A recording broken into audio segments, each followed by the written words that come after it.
Bueno, muy buenos días. Muchísimas gracias a todos por acompañarnos hoy. Es un placer realmente poder estar acá con ustedes en esta linda mañana. Em, bueno, y un placer también poder moderar este webinar con grandes estrellas, donde vamos a conversar sobre temas súper interesantes que tienen que ver con arbitraje en América Latina.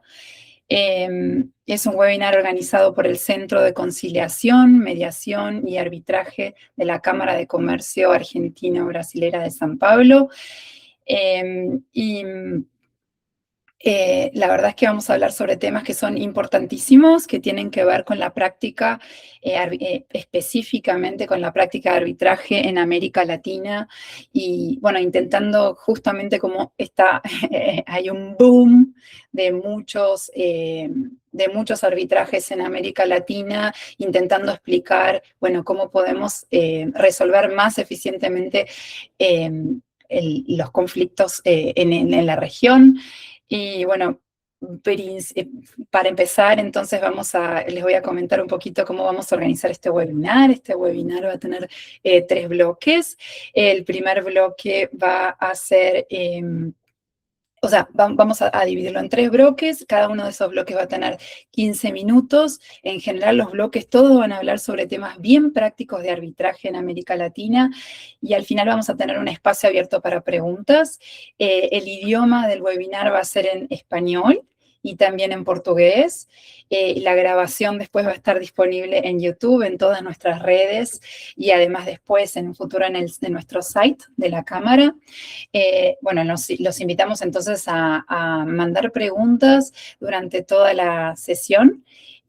Para hacer preguntas es fácil, es solo entrar en un costadito de la pantalla, hay como varios puntitos, uno entra en los puntitos y ahí aparece una questions and answers o preguntas y respuestas y van mandando las preguntas a lo largo del webinar que con mucho gusto se las contestaremos al final.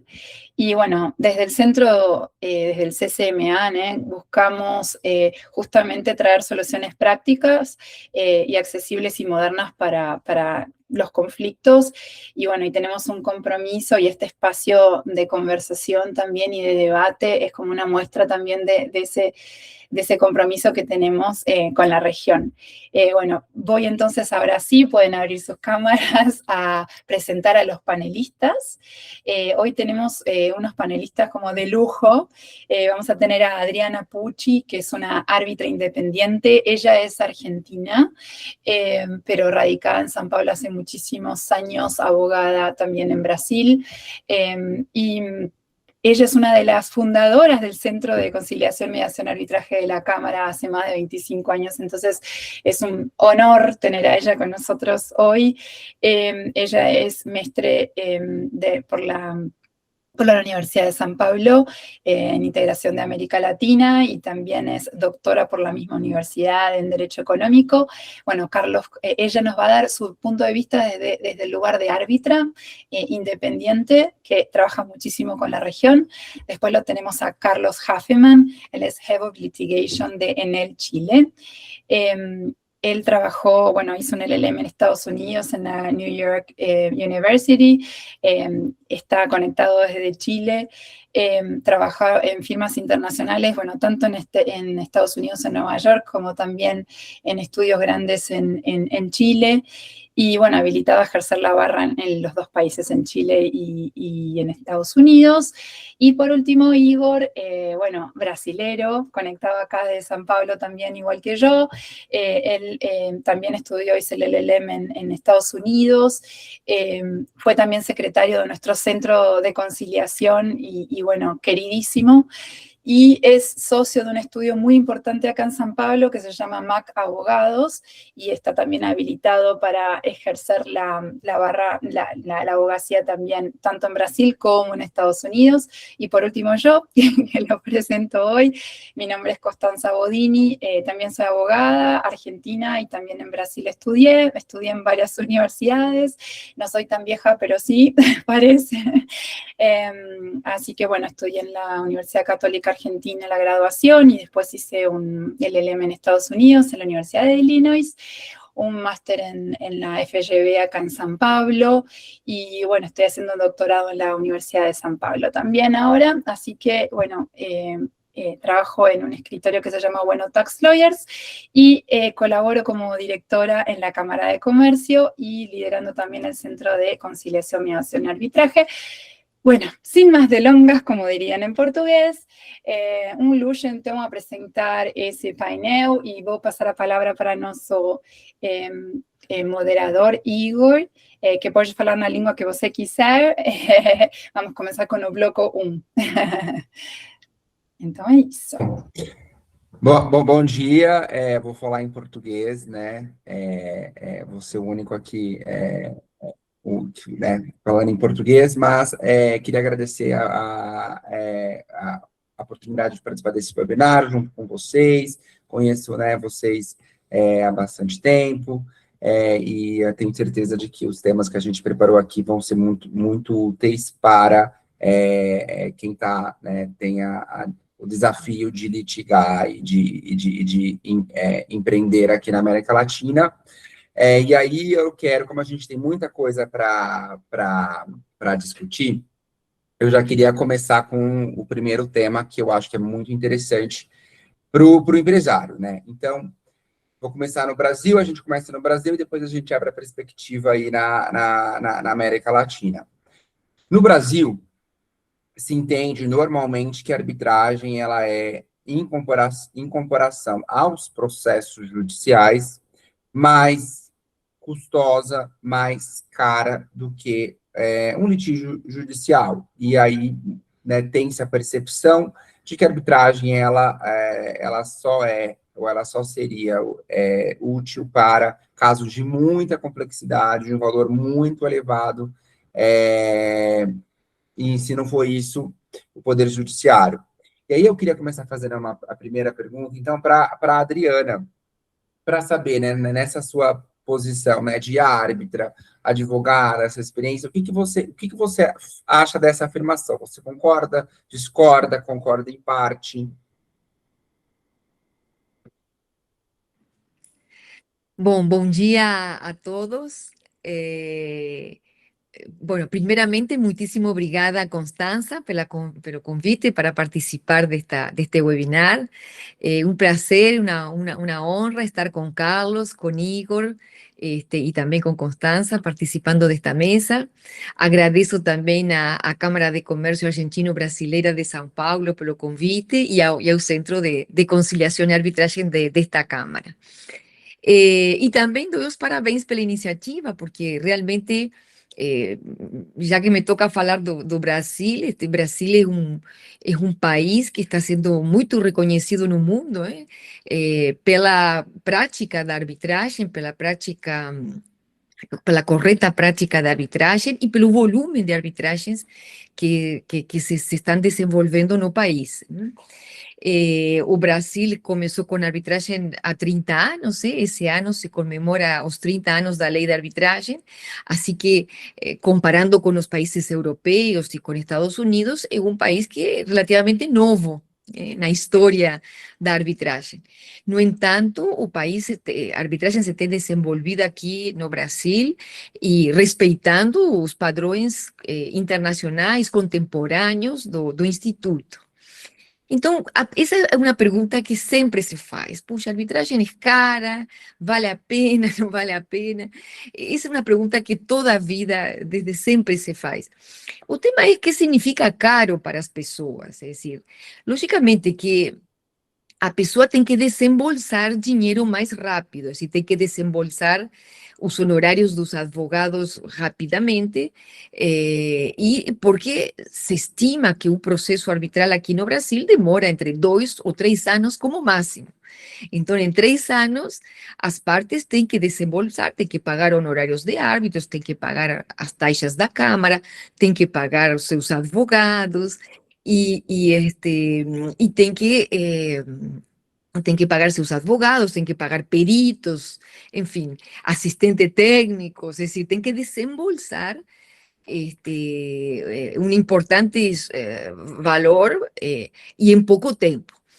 Entretanto, a valoração tem que ser feita pela empresa, pelo seu advogado, é decir, eu não sei se é mais caro ir na justiça, dependendo do caso, logicamente, e demorar entre 15 e 20 anos um processo, não é? Não sei se ao fim do dia o que é mais caro, não? Ter represado um dinheiro aí, 15, 20 anos, pagando advogados, também tem que parar peritos, assistentes técnicos, só que se dilui no tempo.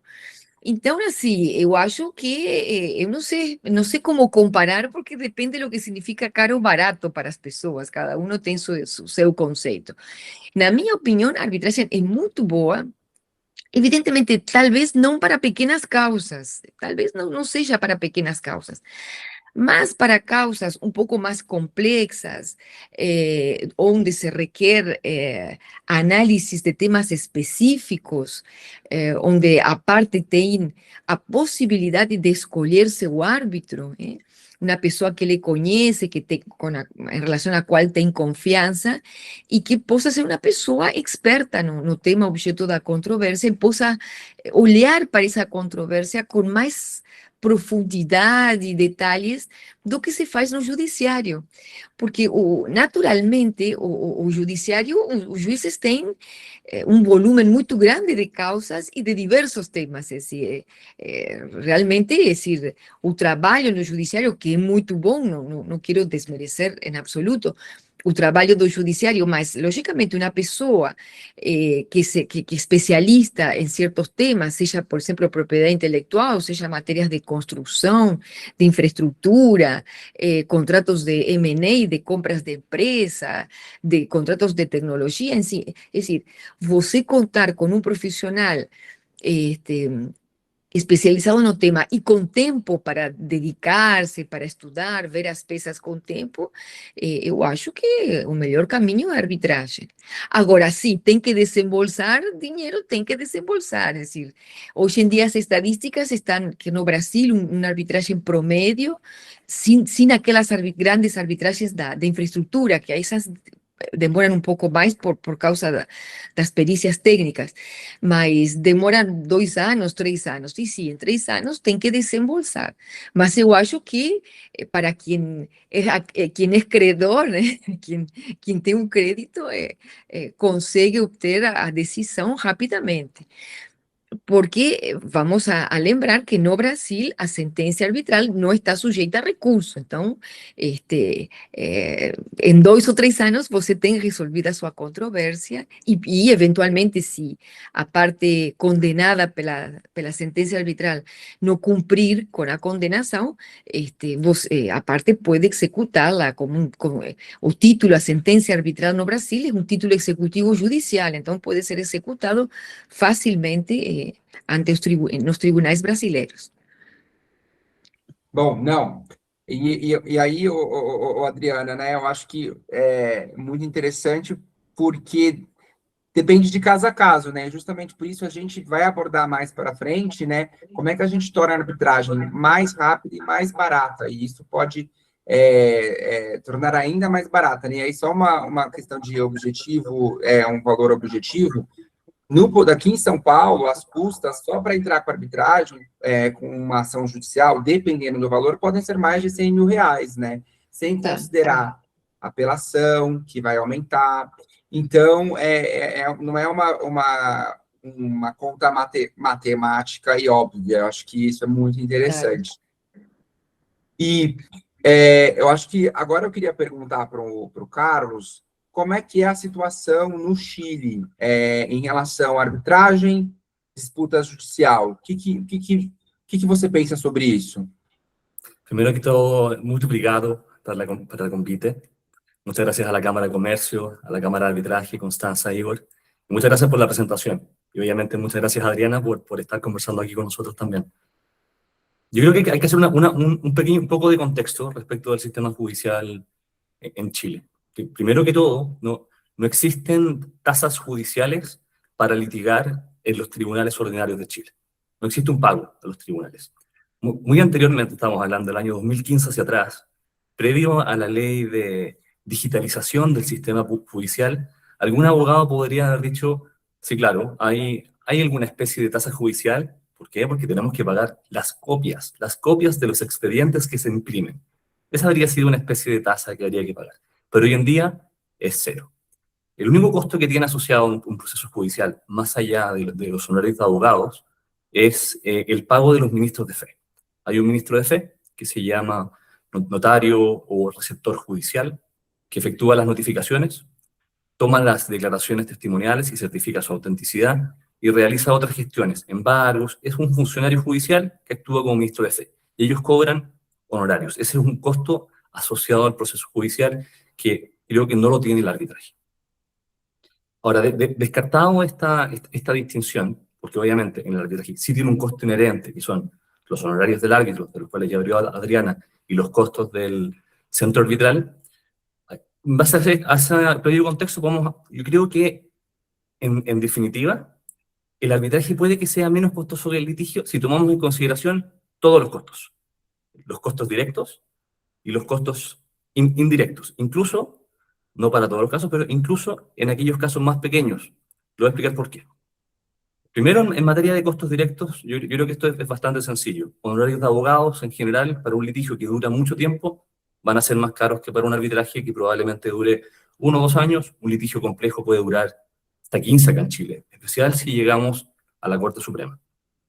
Los costos del proceso en Chile, como les dije, son muy bajos, independiente de que hay que pagar estos costos de ministro de fe. En cambio, en el arbitraje tenemos los honorarios del árbitro y de la institución arbitral.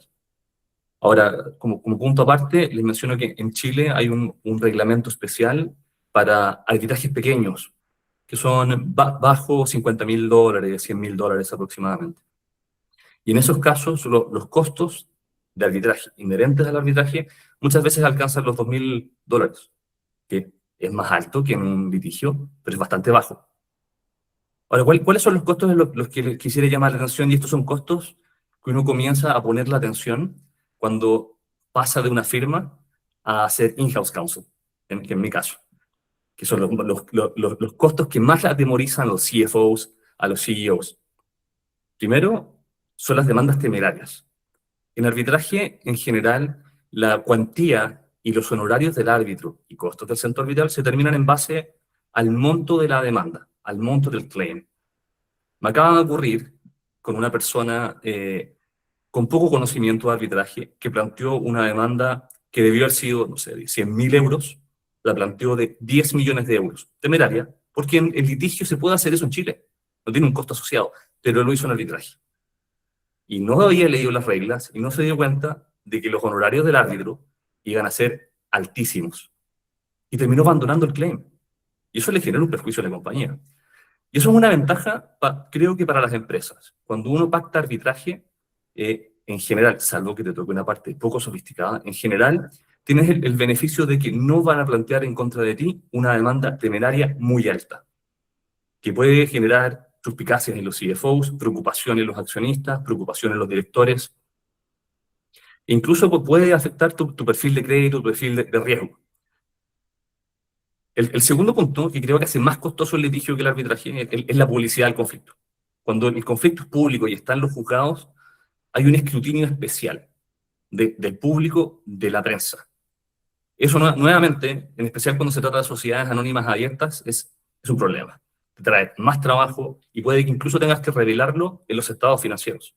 Independiente de que no se cumpla ningún requisito estricto de contabilidad para hacerlo, pero la presión de la prensa, la presión de los accionistas, la presión de los directores, te va a generar este escrutinio y esta necesidad de revelar que, la verdad, es una pesadilla. Y creo que el punto más importante, el costo más alto, oculto, por así decirlo, del litigio, es el tiempo, la eficiencia, y acá viene algo para los comerciales, la gente de finanzas que pueda estar conectada, las famosas provisiones de los litigios bajo la NIC 37 o International Accountability Standards, la Rule 37. Como les decía, un arbitraje puede durar 1 o 3 años, en cambio un litigio 15 años. Cuando uno es demandado, y ustedes comprenderán que en él es demandado constantemente, si el litigio tiene una probabilidad de ser acogido superior al 50%, las normas de contabilidad te exigen provisionar, es decir, congelar una determinada cantidad de dinero que tú estimas que podrías llegar a ser condenado. Y esto es un problema. Porque si la probabilidad es 51%, por ejemplo, baja, tienes que provisionar. Y si el monto del claim es de 10 millones de euros, vas a tener que tener ese dinero congelado hasta que se resuelva el litigio, que puede nuevamente durar 5, 10 o 15 años. De hecho, nosotros mantenemos litigios actualmente que ya llevan 15 años, y litigios muy grandes que llevan 12 años, y se deberían aplicar a la Corte Suprema la próxima semana y el próximo año también. Así que estamos muy emocionados por eso para por fin deshacernos de ese litigio que aparece en nuestro estado financiero. Creo que en el arbitraje reducimos sustancialmente este riesgo de las provisiones al resolverse más rápido la controversia. O sea, tenemos arbitrajes, en el caso de la compañía, que pueden ser de muy alta cuantía, que se estima una probabilidad de éxito del claim de 51%, pero en 3 años, adiós. Desaparece la provisión, ganamos, no tenemos un problema, no perdemos dinero. O sea, en definitiva, si miramos solo los costos directos, los desembolsos efectivos, claro, el litigio puede ser un poco más barato que el arbitraje, o incluso a veces para los disputas muy grandes, mucho más barato. Pero si consideramos los costos totales, la verdad es que el arbitraje es mucho más conveniente, y de hecho nosotros como empresa estamos pactando arbitraje, y diría que para todos los contratos. Creo que los únicos contratos que no tienen arbitraje son aquellos contratos con horarios con nuestros propios abogados, pero eso es por un tema, quizás lo tendríamos que resolver. Sim. Quer falar, Adriana? Sí, quería comentar interesantísimo lo que nos coloca Carlos, pero sobre todo explicar también, complementar un poco la idea de Carlos en el sentido que, por ejemplo, en Brasil hay una práctica donde cuando se inicia el arbitraje, las partes denuncian el valor de la controversia muy bajo para no pagar, justamente porque la tasa de arbitraje de la Cámara y los honorarios de los árbitros son proporcionales al valor de la controversia. Ahora, pero en general, no recuerdo el reglamento de la Cámara de Comercio Argentino-Brasileña, pero seguramente lo debe tener. Se establece que los árbitros o la propia Cámara, en el curso del arbitraje, podrán actualizar el valor de la controversia si se comprueba que por las manifestaciones de las partes o por la pericia, realmente el valor es otro, el valor real es otro. Entonces, no, quería comentar esto porque es parte de la práctica, pero en realidad, cuando vos hablas de las demandas temerarias, es interesantísimo porque hay muchos casos que comienzan con demandas temerarias, pero acá comienzan con un valor bajo, lo van ampliando, pero en arbitraje realmente tiene su costo. Es decir, en general, por lo menos en mi práctica acá en Brasil, las partes cuando inician un arbitraje es exactamente el valor. Es decir, cuando la parte o el abogado no tienen tanta práctica, sí, por ahí colocan unos valores que ellos no tienen noción, digamos así, y tiene su costo, ¿no? Pero ahí ya entramos en la eficiencia e ineficiencia, ¿no? O sea, el tema es que esa práctica del arbitraje reduce mucho el riesgo de demandas temerarias justamente porque los costos se pagan en proporción al valor de la controversia. Exacto. Gracias, Igor. Disculpen que interrumpí, pero... Imagina, não, eu acho que eu estava pensando que o que a gente pode talvez tirar, né, de comum é que, olha, a princípio um processo judicial vai demorar muito mais que a arbitragem, e o tempo na arbitragem é um ganho, uma eficiência muito forte, né? Então, quando a gente está lá, um cliente que quer ajuizar uma ação judicial, a gente fala, você está preparado para litigar por 10 anos, né? Ficar acompanhando uma pessoa do seu time para acompanhar, designar, então isso é um custo muito alto, que as pessoas às vezes não veem. E aí acho que a gente tem um gancho para passar para a segunda pergunta desse bloco, e aí, como é que a gente consegue transformar essa arbitragem ainda mais rápida, né? Aí o Carlos falou 1 a 2 anos, 3 anos, arbitragem, né? Como é que a gente consegue garantir que a arbitragem vai ser rápida? E aí o Carlos já falou do processo expedita, tem outras formas, então eu vou pedir para a Adriana começar com as suas sugestões. Adriana, olha, O cliente chega para você e fala, quero uma arbitragem mais rápida. O que eu coloco? Na cláusula arbitral, durante o processo? Bom, mais rápida.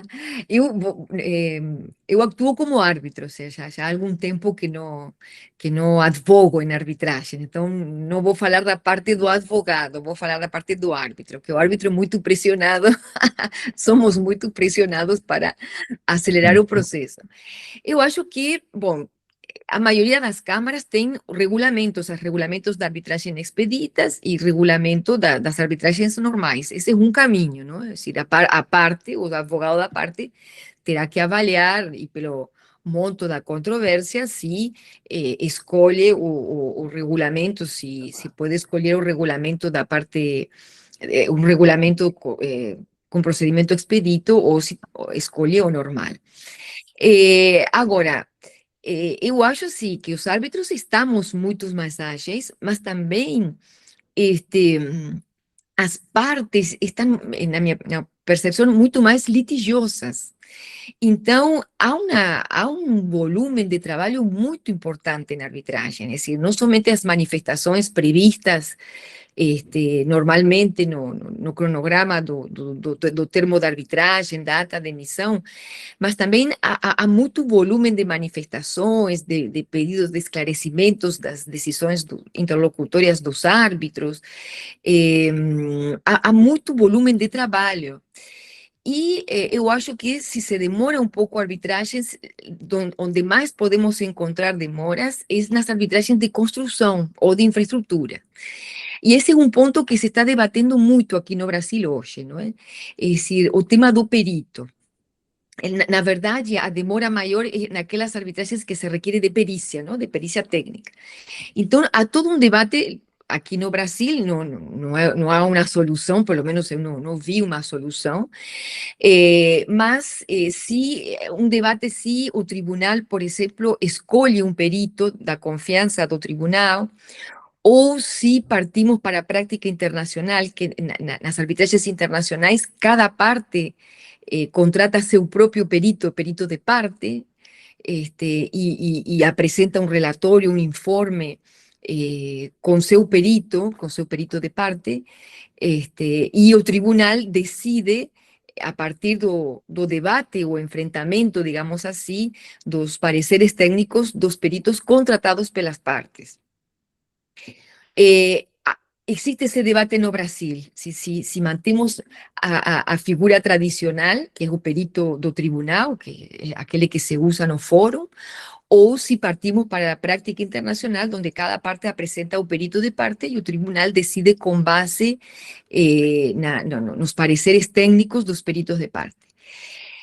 Outro tema é que, por exemplo, há uma corrente de árbitros que está propondo acabar com os quesitos, porque as partes formulan tantos quesitos, às vezes formulam assim 500 quesitos, e isso demora muito, tanto o trabalho do perito como o trabalho do árbitro, porque o árbitro tem que analisar os 500 quesitos, virão impugnações dos quesitos, aí o tribunal tem que analisar as impugnações, decidir que quesitos, o perito, além de fazer seu análise técnico, tem que responder os quesitos. Então, há todo um movimento em prol de evitar e de não ter mais quesitos. Também é um movimento, não quero dizer que esteja, não há uma voz única sobre estes temas. Mas com isto eu quero mostrar para vocês que, por lo menos no Brasil, há todo um debate em prol da celeridade do procedimento arbitral, mas eu acho que requer um pouco do esforço, não somente do árbitro, sino também das partes e dos técnicos, quando participam técnicos. Porque realmente, sobre todo quando há perícia técnica, realmente a gente tem visto que se tem demorado muito, mas não só pelo perito, mas também pelo volume de perguntas, de quesitos das partes, e de impugnações a quesitos, e de impugnações de laudos, é decir, bom, de um volume maior de trabalho. Que eu não me quero fechar com isto, só para terminar, porque es cada caso un caso, ¿sabes? Es decir, en mi experiencia, que há muitos anos eu actuo como árbitra, tem casos que é muito necessário, sabe? Quesitos, explicar, voltar a revisitar os laudos dos peritos, depende cada caso é um caso. Logicamente, aí sim, cabe ao árbitro, se vê algum tipo de demora por parte de alguma parte, ¿no? Que está haciendo un poco de má fe para impugnar, para demorar, ahí lógicamente el tribunal tiene que colocar un límite, ¿no es? Mas ahí estamos hablando de un proceso que hay una conducta impropia. Pero cuando las partes se están conduciendo con conductas propias o apropiadas, correctas, y los peritos también están trabajando correctamente, a veces se demora un poco, mas a veces se requiere un poco de demora para analizar más a fondo algunos aspectos, sobre todo cuando tenemos aspectos técnicos debatiéndose na arbitragem. Eu entendi, assim, eu acho que a Adriana acho que falou muito bem que, olha, tem a parte dos árbitros, mas também tem a parte dos advogados e técnicos, né? Aí eu acho que eu queria aproveitar, então, e perguntar para o Carlos a opinião dele sobre como transformar a arbitragem mais eficiente, mais ágil, e, no segundo momento, para o Carlos passar a opinião dele sobre essa questão, né? Assistentes técnicos das partes versus perito do tribunal. E aí eu sei que o Carlos também já teve a experiência nos Estados Unidos, que era assistente, né, assistente da parte, enfim, Carlos, na perspectiva de advogado, agora em house, e advogado ainda, né? O que você fala sobre isso? Yo creo que in-house hay 4 elementos importantes. Le podemos agregar uno más, que es la elección de los peritos para poder ayudar a las partes y al árbitro, a ambos. Ahora, ¿cuáles son estos 4 elementos? Yo creo que primero, algo que nombró Adriana, es la elección del árbitro. Hay árbitros que son muy buenos, super hot, todos los quieren elegir, y pueden resolver tu controversia muy bien, pero en 3 años más. Es muy importante, cuando uno elige al árbitro, determinar cuál es la carga de trabajo que tiene. O sea, por ejemplo, si Adriana ya lleva 10, 15 o 20 casos, a pesar de que yo tenga todas las intenciones de designarla, yo creo que va a tener un problema. Y a pesar de que Adriana tenga toda la intención de tomar mi caso, la verdad es mucha la carga de trabajo. Yo recuerdo en Estados Unidos árbitros muy famosos que trabajan mucho, resuelven muy bien, y todas las partes lo quieren designar. Y en un momento hablé con este árbitro y dije, ¿cuántos casos tienes? Me dijo, estoy manejando 15 a 20 este año. Tengo audiencias fijadas este año y todo el próximo año. El pobre hombre no dormía. No sé si ese es el estándar de trabajo, al primero al cual estamos acostumbrados acá en América Latina. El estándar americano creo que es completamente distinto. Pero segundo, puede llegar a ser un poco irresponsable designar un árbitro que tiene mucha carga de trabajo. Se demoran mucho en resolver y quizás no ponga la dedicación que uno como parte y como cliente quiere que tenga. No sé cuál es el número, en algún momento lo voy a investigar, pero ciertamente no es ni 10 ni 15. Hay un segundo punto que viene relacionado con algo que mencioné antes, y son los abogados, y la sofisticación del abogado en arbitraje. Yo diría, al menos en Chile, hace 10 años atrás, los abogados que hacían litigios eran los mismos abogados que realizaban arbitraje. Y no había una distinción. Pero eso venía de la idiosincrasia chilena de que el arbitraje era una especie de litigio, pero ante un árbitro, con las mismas normas, evocaciones del Código de Procedimiento Civil, que lo hacían bastante ineficiente y lento. Yo diría que ahora se ha modernizado el arbitraje. Es mucho más flexible, mucho más rápido, pero lo será solo en la medida de que tu abogado tenga ese conocimiento de arbitraje moderno. Si tu abogado es old school, probablemente el arbitraje demore y tienda a pactar normas antiguas del Código de Procedimiento Civil. Y otro punto importante, para no echarle toda la culpa a los árbitros, los abogados también tienen que tener disponibilidad de tiempo. Si están manejando más de 30 casos simultáneos, no van a tener la disponibilidad para pactar un procedimiento rápido y van a tener todos los incentivos para pactar un calendario procesal extendido. Eso es muy importante y eso es tarea del cliente saber qué abogado tiene la capacidad y la disponibilidad de tiempo para tomar el caso y resolverlo rápido. Es muy importante este aspecto. Esto lo digo nuevamente como cliente y a veces uno se lo olvida. Uno no solamente contrata al despacho, no contrata al socio del despacho, uno contrata a su equipo.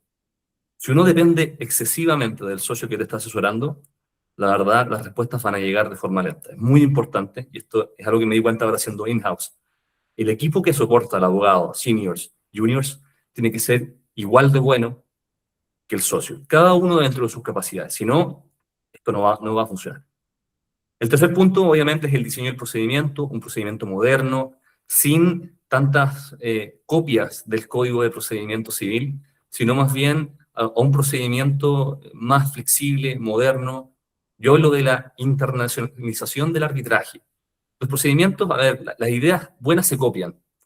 Entonces, más allá de diferencias culturales que podamos tener con Norteamérica, con Europa o con Asia, la verdad es que las buenas ideas que ellos tienen para volver más rápido el procedimiento deberían copiarlas. Se genera una cierta uniformidad del arbitraje, pero bueno, creo que es algo que debería realizarse para poder avanzar más rápido en la resolución de los conflictos. Y el cuarto, y acá esto es un guiño a la Cámara, la institución arbitral. Es muy importante. Lamentablemente me ha tocado trabajar con cámaras que vienen recién naciendo, poco establecidas, y ha sido un problemón, como decimos acá en Chile. ¿Por qué? No tienen los recursos, primero tecnológicos, físicos, no tienen salas, no tienen las actuarios, como los denominamos, para poder revisar los casos y ayudar al árbitro a sortear ciertos problemas. Muchas veces, la gente que trabaja en las cámaras de arbitraje ha visto un mismo problema 1001 veces y puede darle consejos al árbitro para solucionarlos de forma rápida. En especial estos incidentes procesales, esta litigiosidad que se da, los árbitros pueden recibir consejos de la cámara. Una buena cámara, la verdad, es imprescindible para que el arbitraje avance rápido y bien. Y evidentemente, el quinto punto, esto a propósito de tu pregunta, Igor, los peritos y los expertos. Yo creo que es muy relevante que especialmente en arbitrajes complejos, se presente un informe de experto, de parte, y además cuando el árbitro, que es abogado y no entiende la matemática, no entiende la tecnicidad, se apoye en un perito, como lo conocen ustedes en Brasil, designado por él como tribunal arbitral. Y lo va a ayudar a leer. De lo contrario, por más discusiones que tengamos entre las partes y entre los peritos para resolver la controversia técnica, el pobre árbitro, que como yo abogado, probablemente no entienda el problema tan bien como lo entiende un técnico, se va a sentir un poco desamparado, un poco solo. Creo que el perito de ahí funcionaría muy bien. Bueno, yo quería traer un contrapunto a lo que acaba de decir Carlos, porque el tema es lo siguiente. Los árbitros, por más que la mayoría somos abogados, pero después de algún tiempo de trabajar, por ejemplo, con arbitraje de construcción, uno ya tiene lógicamente no es ingeniero, nunca va a tener la profundidad del conocimiento del ingeniero, pero ya tiene una preparación para poder interpretar los pareceres técnicos de las partes. Porque lo que se discute es, las partes van a tener que pagar sus pareceres técnicos, ¿no es cierto? Pero también van a tener que pagar los honorarios del perito. Entonces, estás pagando, es decir, ahí se discute si no se exagera en los costos, cuando si vos elegís árbitros que tienen experiencia en esa área, estoy hablando un poco de construcción, infraestructura, si el árbitro tiene experiencia, el árbitro va a saber interpretar los pareceres de los técnicos, y existen metodologías, por ejemplo, existe el hot tabbing, es decir, metodologías que se utilizan mucho en los arbitrajes, que es el hot tabbing, es el enfrentamiento, digamos, entre comillas, el enfrentamiento entre los dos técnicos y a crear un debate entre ellos para discutir las cuestiones técnicas. Y nosotros acá en Brasil se utiliza bastante el hot tabbing, y realmente el tribunal, yo siempre recomiendo ya cuando el tribunal, ya en el inicio del arbitraje, si es un caso de construcción, de infraestructura, ya en el inicio, en el acta de emisión, en el termo de arbitraje, ya propone a las partes de a gente ter una eventual hot-tabbing durante el procedimiento para que las partes estén preparadas y contraten pareceres técnicos con profesionales que saiban participar de hot-tabbing, ¿me entiendes? Porque también tem isso, ¿no? Você pode ter um excelente engenheiro, mas se o seu engenheiro não sabe expor suas ideias em uma audiência, é um problema também, não é? É decir, o engenheiro, o auditor, o economista, além de ser profissional, tem que saber expor em uma audiência e, eventualmente, participar de um hot-tabbing, um debate entre os dois técnicos, a partir de perguntas das partes e do próprio árbitro, não? Então, meu ponto é usar pareceres de ambas as partes e chamar um perito é super confortável, mas aí se alonga mais o procedimento e fica um pouco mais caro também.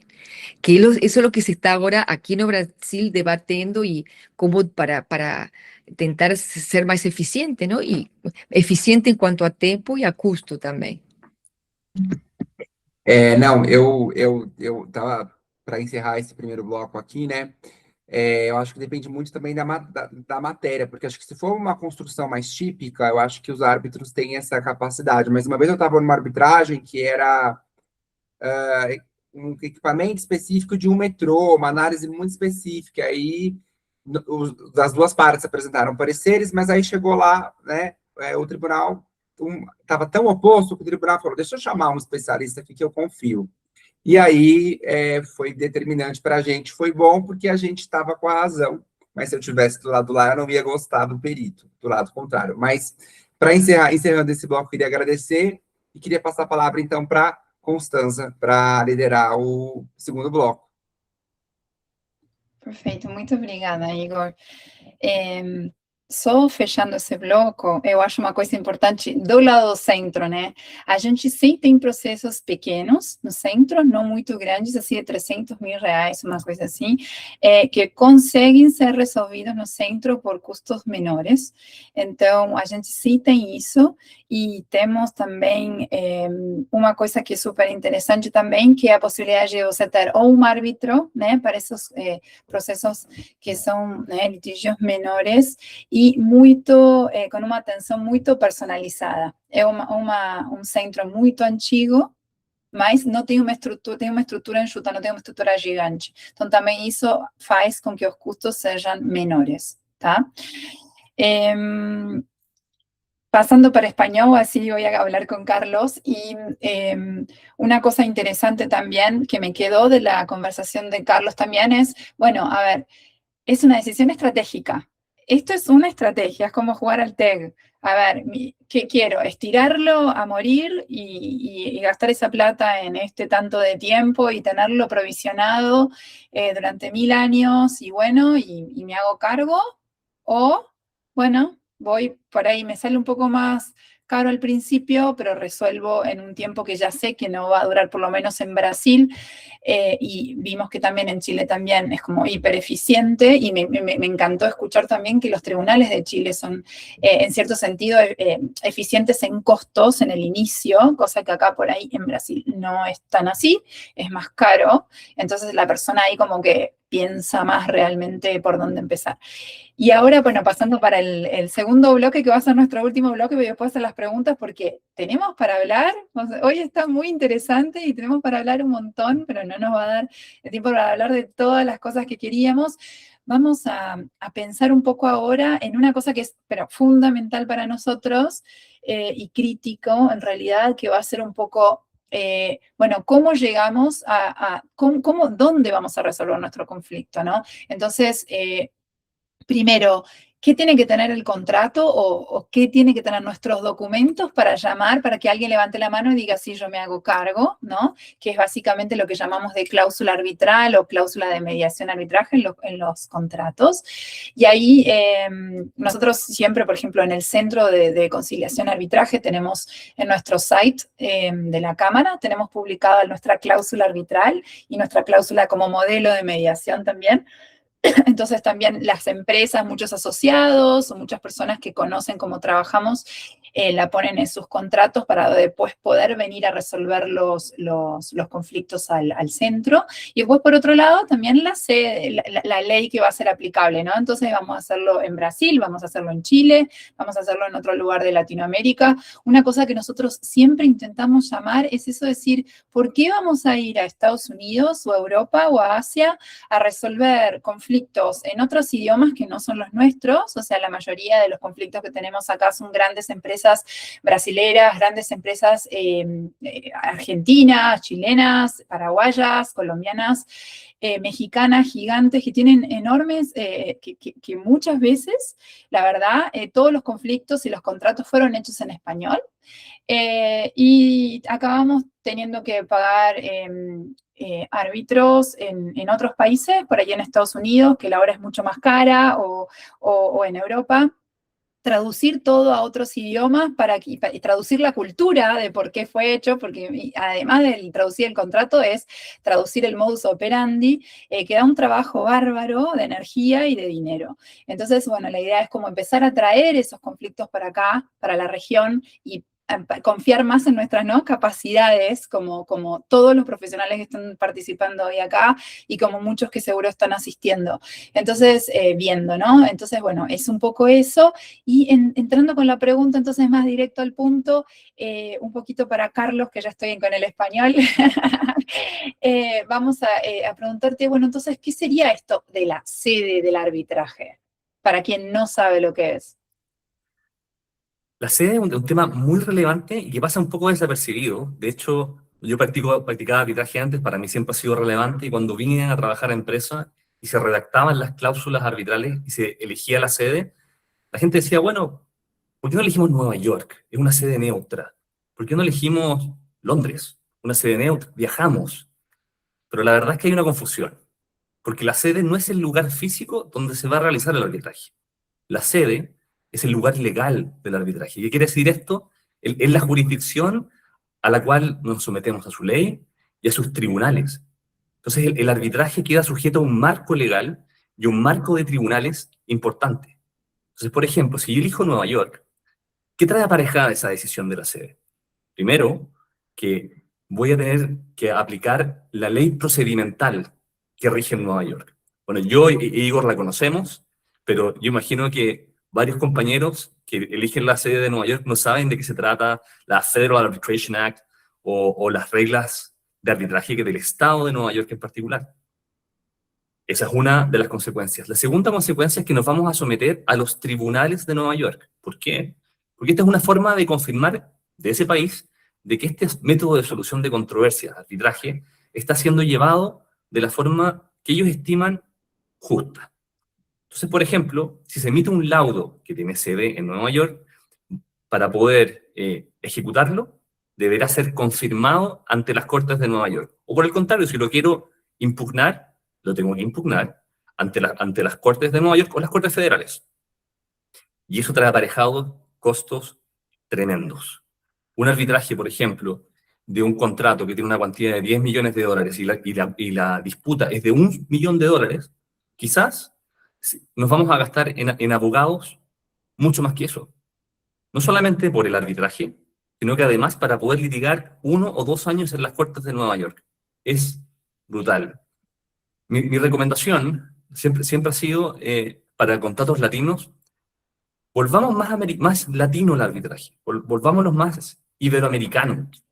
¿Qué quiere decir esto? Si no podemos elegir la sede de Sao Paulo, por ejemplo, para un contrato internacional entre partes de distintos países, o no podemos elegir Santiago, elijamos una jurisdicción, elijamos un país que habla español y que tiene una cultura similar y que no va a ser tan caro ir a litigar a los tribunales. Entonces, por ejemplo, algo que está muy hot ahora es elegir Madrid. Esa es una opción. Yo sé que para otros países de Latinoamérica, Santiago es muy importante.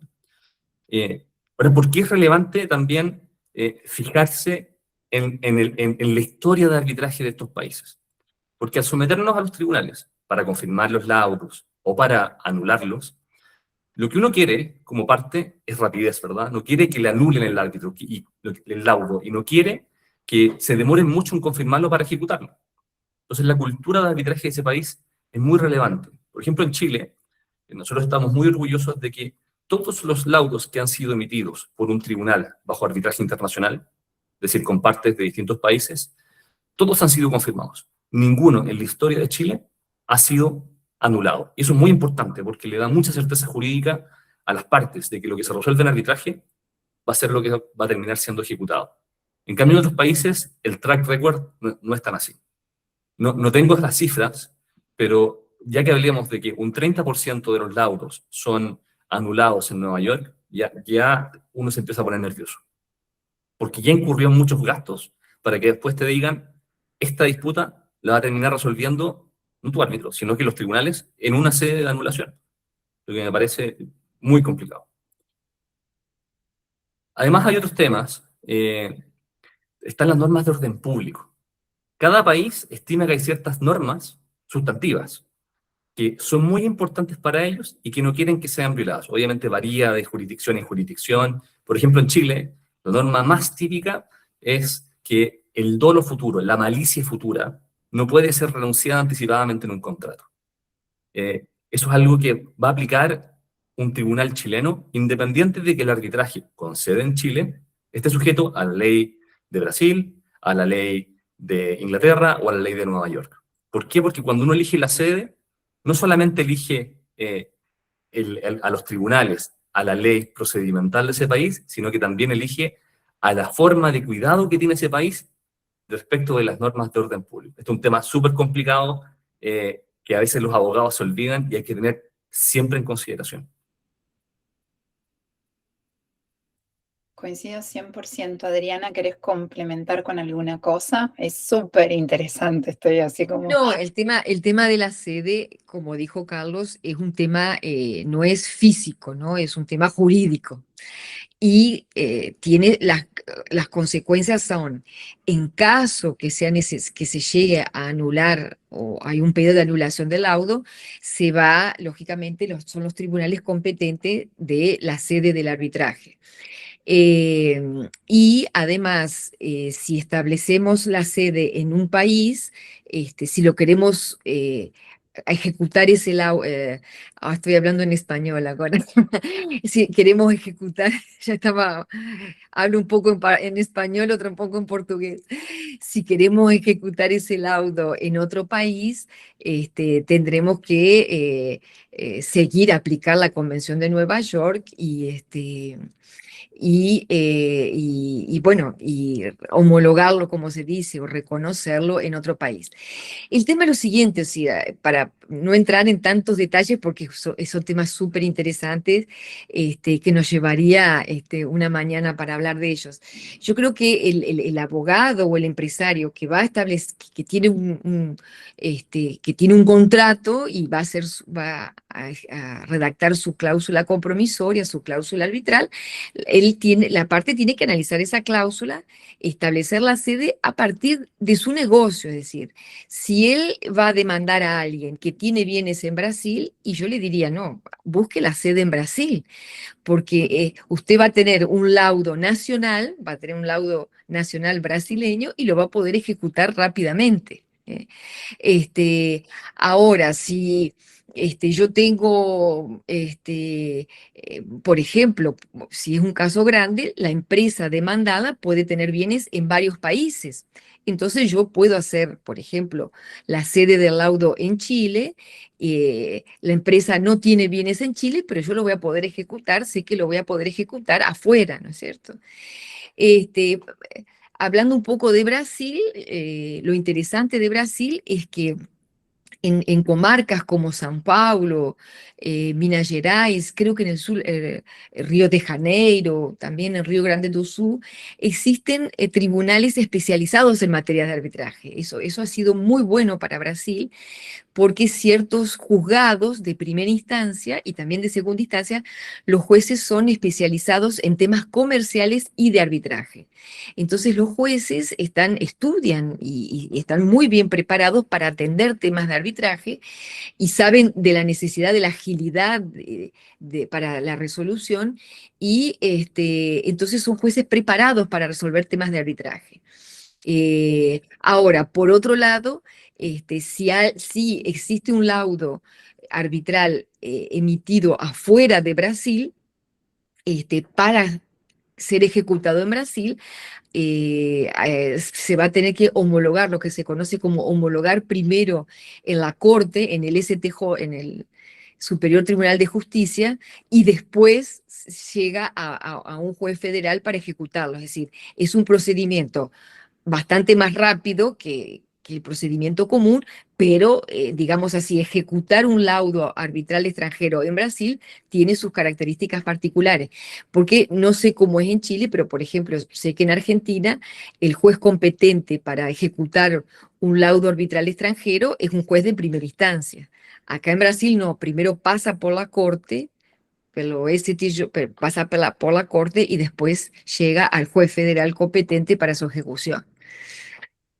Espectacular. Entonces, hay una cosa interesante que es como más de la práctica, como hoy hablábamos, estamos hablando bien de la práctica, y la práctica de lo que nos pasa a nosotros, que tenemos mucha empresa brasilera y contratos de, por ejemplo, argentinos con brasileros, es que eligen la sede acá, por ahí eligen y resolver las cosas desde el centro, porque saben lo que sabemos hablar los dos idiomas, que podemos relacionarnos, no tienen que poner todo en inglés, por ejemplo, o en lo que sea, además de que la mayoría de los profesionales que tenemos nosotros en la lista de mediadores y de árbitros, bueno, muchos saben los dos idiomas, muchos saben muchísimo más que dos, muchos tienen más de una barra, como todos los que están acá, que todo el mundo tiene más de una barra para ejercer en más de un país, o sea, como que eso es algo que tenemos como un carácter muy, muy, muy internacional.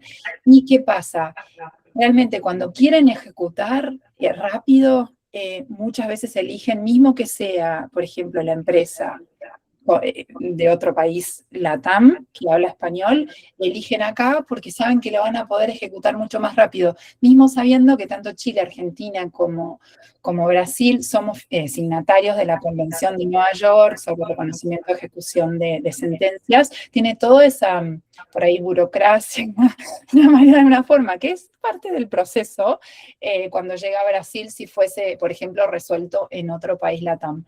Entonces, bueno, eso es una cosa interesante y que no sé si todos los, por ahí, empresarios saben. Por ahí sí los abogados capaz, pero los empresarios no tanto. Bueno, así que nada, la verdad es que tenemos mil temas más para hablar, pero está tan interesante y se nos fue el tiempo. La verdad que les agradezco un montón. Creo que fue una charla espectacular. Tenemos preguntas, pero ya o sea, voy a hacer algunas de las preguntas, a ver, que nos mandaron acá, nos mandaron un montón de preguntas. Voy con una y vamos a cerrar, y cada uno me va a decir un poquito lo que sintió hoy.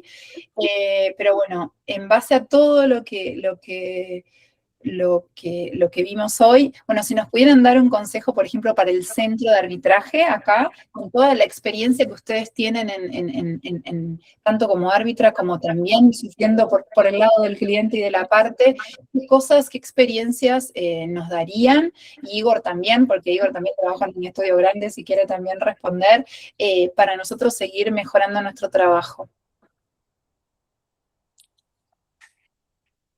Bueno, comienzo, no, la cámara, bueno, sí, como tiene que tal vez divulgar más que existe, que está focada, digamos así, a un tipo de comercio bilateral Brasil-Argentina, y por lo que vos me decís, tiene toda una estructura, sobre todo hoy en día que los procesos son todos electrónicos, ¿no es cierto? Que tiene una estructura, que tiene una sala, eso es importante, que tiene una sala para las audiencias, que cuenta con traductores, con servicio de estenotipías, y que cuenta con toda la estructura y que todo ese costo ya está incluido en el costo de la tasa, porque existen cámaras que cobran tasa, pero además cobran por usar los hearing centers, ¿no es cierto? Es decir, la cámara puede tener esa diferencia y ese beneficio de que dentro de la tasa ya ofrece toda la estructura que sea necesaria para ese arbitraje, ¿no es cierto? Genial. Quer Carlos, falar sí, primeiro, Carlos? Vale, yo creo que hay varios elementos importantes a considerar en la cámara. Primero, los recursos físicos que tienen y ponen a disposición de las partes. Lo que decía Adriana, tener salas, tener cámaras es muy importante. En su momento yo les comenté de una cámara naciente en Santiago que ya no existe y fue muy difícil llegar ahí. No tenían salas, teníamos que ir a las oficinas de las partes o a la oficina del árbitro, que era pequeñísima. Y era un arbitraje de construcción con muchos abogados participando y simplemente no cabíamos. Ese es un elemento importante. Uno, los recursos físicos. También los recursos tecnológicos. Yo creo que quizás uno está acostumbrado a que todo sea digital, pero los que llevamos varios años litigando, la verdad es que eso no era así. Y tener a la disposición de las partes un sistema para poder subir los escritos, para poder ver el expediente, la verdad es que es invaluable. Y hay un tercer tema, que creo que es la gente que participa en el centro arbitral y en la cámara. Tener 1, 2, 3 o 4 personas que estén a tu disposición para responder dudas, ayudar a llevar el arbitraje, es muy importante. Si en la cámara hay solo una persona que actúa para administrar los casos y para absolver dudas, y la cámara tiene muchísimos arbitrajes, la verdad es que va a ser muy difícil poder contactar con ella. Yo creo que esos 3 elementos ayudan muchísimo a elegir una cámara y que son relevantes para el arbitraje, para llevarlo de forma expedita y eficaz. Buenísimo. Para concluir rapidamente, eu queria, antes de responder a pergunta, já agradecer e falar que é um webinar muito especial. Quando eu estava estudando, né, no LLM junto com o Carlos, discutindo arbitragem e, enfim, indo muito a fundo, né, para se aperfeiçoar, eu também estava em contato com a Camarbra como secretário, então acho que é um momento bem especial. Eu queria agradecer. E para responder a pergunta, eu acho que uma forma e um conselho é continuar olhando para a lista de árbitros, né? Então, para ter árbitros especialistas, árbitros em determinadas áreas, árbitros mais ocupados, árbitros menos ocupados, diferentes de perfis. Acho que conversa muito com o Carlos que está falou, né? Dessa perspectiva in-house. Eu acho que essa diversidade aí, ela é boa para todos, né? E para o cliente também. Então é isso, queria agradecer mais uma vez. Muito, muito obrigada. Eu não sei se vocês querem dar também cada um se despedir, mas assim, eu agradeço muito. Passo a palavra para a Adriana, se quer falar alguma palavra final, alguma coisa que ficou assim para você da conversa de hoje. Bom, agora volto para o português, porque eu Sim, saltei gente, de português para espanhol, ficou em portunhol. Bueno, primeiramente queria agradecer pelo convite, ha sido uma honra até tantos anos que eu também com a Camarbra e poder voltar e participar. Dar os parabéns para você, para Constança, Igor, pela atividade, pelo incentivo, não? E pela iniciativa de organizar estes webinars. Foi um prazer estar com vocês, com Carlos. Acho que a gente tratou de temas muito importantes e que podem continuar sendo desenvolvidos sob outra perspectiva, mas assim, eu incentivo vocês a continuarem e fazendo este tipo de webinar, convidando assim com pessoas do mundo da arbitragem, para tratar estes temas que são assim muito do dia a dia, não? Do Instituto da Arbitragem e talvez para esclarecer, não? Alguns conceitos para quem pretenda usar a cláusula compromissória em seus contratos. Muito obrigada novamente, bueno, y un placer ter participado con vocês. Muchas gracias, Adriana. Carlos. Muchísimas gracias por la invitación, muchísimas gracias Constanza, Igor y Adriana, especialmente a ti también por tu participación en este webinar. Y gracias a los que asistieron también. Yo creo que Hay muchos temas que hablar y espero que esto haya sido muy útil. Desde la perspectiva comercial, desde la perspectiva del cliente, estos son temas que a veces se pasan por alto, el conocimiento de la cámara, el conocimiento de las personas que conocen ahí, que trabajan ahí. Y más importante aún, el conocimiento de la comunidad arbitral. Uno cuando elige arbitraje no solamente elige el método de resolución de conflictos, sino que elige también participar de esta comunidad en la que es importante que la gente se conozca y favorezca la modernización del arbitraje. Porque sin la modernización, la verdad es que la resolución de las controversias no va a ser tan eficiente como nosotros queremos. O sea, en ese sentido, muchas gracias a todos también por participar y espero que esto ayude también a mejorar la resolución de controversias en Brasil, Chile y Argentina. Muchísimas gracias. Bueno, gracias a todos. Bueno, la verdad fue un placer estar con ustedes hoy. Realmente aprendí un montón, siempre aprendiendo y bueno, siempre generando estos espacios, que espero que sean muchos más. Siempre invitados también acá a Brasil, Carlos, cuando estés por acá. Súper invitados a conocer también más de cerca nuestro trabajo. Y bueno, nos vemos en una próxima. Muchísimas gracias a todos. Muchas gracias. Chao. Gracias. Muchas gracias. Chao, chao. Buen trabajo. Chao, chao. Gracias a los participantes.